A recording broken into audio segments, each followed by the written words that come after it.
पंतप्रधान नरेंद्र मोदी यांच्या नेतृत्वाखाली केंद्र सरकारकडून 8व्या वेतन आयोगाबाबत मोठी चर्चा सुरू आहे. 7वा वेतन आयोग 31 डिसेंबर 2025 रोजी संपत असल्याने 1 जानेवारी 2026 पासून नवीन वेतन आयोग लागू होईल का याकडे देशातील सुमारे 50 लाख केंद्र सरकारी कर्मचारी आणि जवळपास 65 ते 70 लाख पेन्शनधारकांचे लक्ष लागले आहे.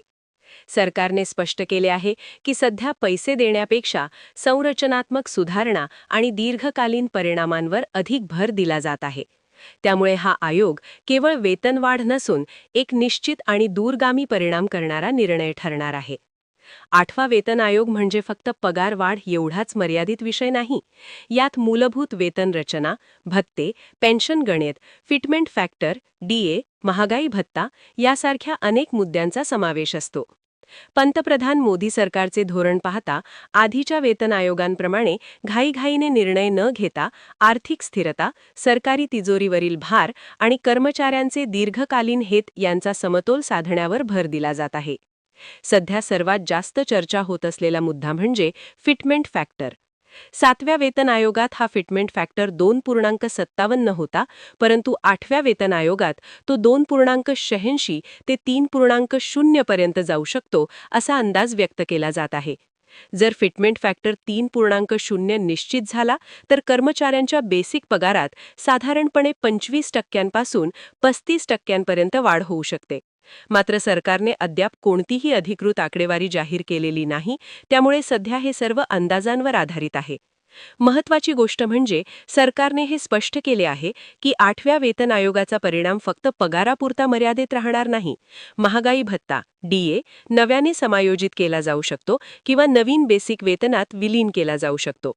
त्याचबरोबर एचआरए, ट्रान्सपोर्ट अलावन्स आणि इतर भत्त्यांचेही पुनरावलोकन होण्याची शक्यता आहे. त्यामुळे कर्मचाऱ्यांच्या हातात येणारा प्रत्यक्ष पगार किती वाढेल हे अंतिम शिफारशींवर अवलंबून असेल. पेन्शनधारकांसाठीही हा वेतन आयोग अत्यंत महत्त्वाचा आहे, कारण 8व्या वेतन आयोगानंतर पेन्शनची नव्याने गणना केली जाणार आहे. फिटमेंट फॅक्टरचा फायदा पेन्शनवरही होणार असल्याने अनेक निवृत्त कर्मचाऱ्यांच्या पेन्शनमध्ये लक्षणीय वाढ अपेक्षित आहे. सरकारच्या आकडेवारीनुसार केंद्र सरकारचे सुमारे 69 लाख पेन्शनधारक या निर्णयामुळे थेट लाभार्थी ठरणार आहेत. पंतप्रधान मोदी सरकारने वारंवार सांगितले आहे की सध्या पैसा लगेच देणे हा मुद्दा नसून निश्चित आणि टिकाऊ परिणाम महत्त्वाचा आहे. म्हणजेच सरकारला असे वेतन धोरण हवे आहे जे पुढील 10 वर्षे देशाच्या अर्थव्यवस्थेला परवडणारे असेल आणि कर्मचाऱ्यांनाही आर्थिक सुरक्षितता देणारे ठरेल.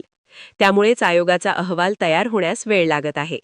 अंमलबजावणीच्या तारखेबाबत बोलायचे झाले तर 1 जानेवारी 2026 ही संभाव्य तारीख मानली जात आहे.